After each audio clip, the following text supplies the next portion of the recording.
Hi, நம்ம இப்போ என்ன செய்ய போகிறோம்னா, இந்த சம்மரில் ஈஸியாக கிடைக்கிற மேங்கோ வச்சு நம்ம ஐஸ்கிரீம் செய்யலாம் வாங்க.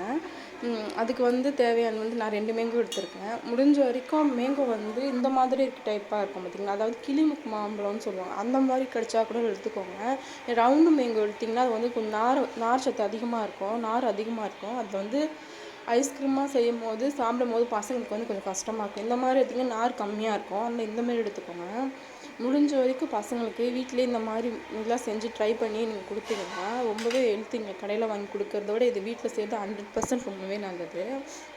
இப்போ வந்து இந்த சம்மரில் மேங்கோ, பலாப்பழம், நுங்கு, இளநீர் இதெல்லாம் வந்து நம்ம இப்போயே சாப்பிட்டு என்னென்ன செய்யணுமோ ட்ரை பண்ணிக்கணும். ஏன்னா அப்புறம் கிடைக்கவும் கிடைக்காத அது விஷயம் கிடையாது. அந்தந்த சீசனில் அந்தந்த இது சாப்பிடணுங்க. அப்புறம் மேங்கோவில் பார்த்திங்கன்னா ஐஸ்கிரீம் தான் செய்யணுமான்னு கேட்டால் அப்படிலாம் இல்லைங்க. மேங்கோ ஜெல்லி செய்யலாம், மேங்கோ பர்ஃபி செய்யலாம், மேங்கோ பச்சடி செய்யலாம், மேங்கோ ஜாம் செய்யலாம். இதுமாரி மேங்கோவில் வந்து நிறைய வெரைட்டி இருக்குது. உங்களுக்கு எதெல்லாம் செய்யணும்னு தோணுதோ அதெல்லாம் செஞ்சு ட்ரை பண்ணி பசங்களுக்கு கொடுங்க.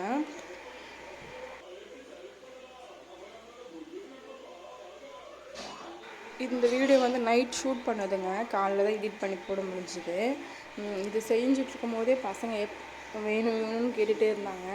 அதனால் நைட்டே செஞ்சு கொஞ்சம் கொடுத்துடலாம். கூலிங் கம்மியாக இருக்கும், கொஞ்ச நேரம் ஃப்ரீசரில் வச்சுட்டு கொடுத்தேன். ஃபஸ்ட்டு பார்த்திங்கன்னா கப்பில் வந்து சுகர் போட்டுக்கிட்டேன். உங்களுக்கு வந்து நாட்டு சக்கரை வேணாலும் நாட்டு சக்கரை சேர்த்துக்கலாம், ஒயிட் சுகர் வேணாலும் சேர்த்துக்கலாம். அடுத்தது பால் பவுடர் போட்டிருக்கேன். நான் இப்போ போட்டது வந்து 125 கிராம் அந்த கப்புங்க. உங்களுக்கு வந்து அதை விட அதிகமாக வேணாலும் போட்டுக்கலாம், அதை விட கம்மியாக வேணாலும் போட்டுக்கலாம். அடுத்தது ஃப்ரெஷ் க்ரீம் போட்டிருக்கேன்.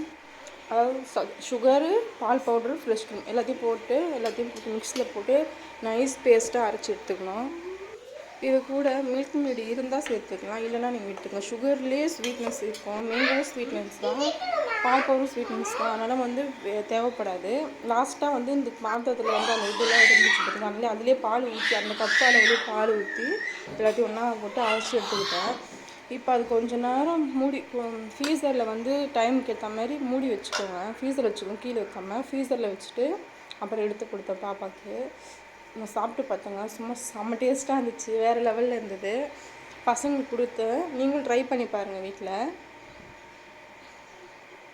கொஞ்சம் கூலிங்காக இருக்கும் போதே நான் எடுத்துட்டேன். பசங்களுக்கு ரொம்ப கூலிங்காக கொடுத்தா கோல்ட் ஆகிடும் டக்குன்னு. மழை வேறு இப்போ பெஞ்சிருக்குங்களா, அதனால் கொடுத்தேன். 2 பேருமே சாப்பிட்டாங்க. சாப்பிட்டு சூப்பராக இருந்துச்சு. இப்படி இருக்கா பிடிச்சிருந்தா லைக் பண்ணுங்கள், ஷேர் பண்ணுங்கள், சப்ஸ்கிரைப் பண்ணுங்கள், கமெண்ட் பண்ணுங்கள். பாய்.